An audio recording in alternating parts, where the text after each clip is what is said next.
Sun Pharma was one of the top names which was looked at. And Pankaj, talk to us about the numbers, how the numbers have been, and what is the street making of it? Karunya, if you just look at Sun Pharma, the numbers were broadly in line with a little bit of positive bias, whether you look at margins, whether you look at the US business, or you look at the overall, commentary that the management has given. Now, the gross margins were particularly quite high, but when you look at the internal details, the presentation, there was a big other operating income, which actually led the gross margin to be particularly high. At the same level, EBITDA beat was mainly led by Teva, so it was not much that one could read into that.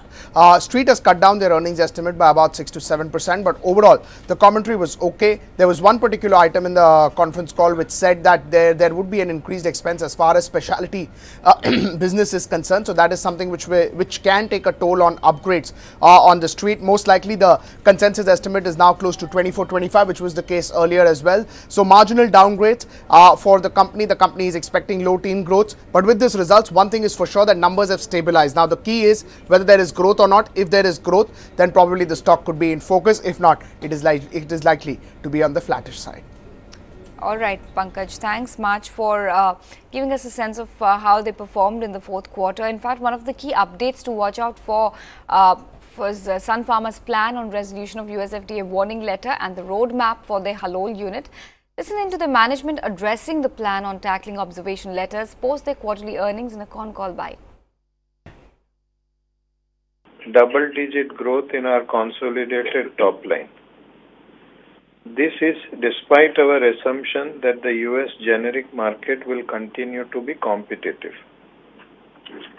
R&D expenses will increase due to clinical trial expenses for new instruments for Ilumya and the other specialty product development.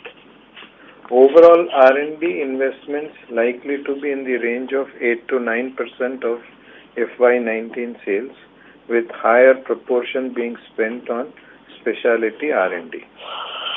FY19 will mark crossing of some important milestones in our specialty journey. As indicated by Abhay, we plan to commercialize Ilumya, Yonsa and OTX 101 in the US market in FY19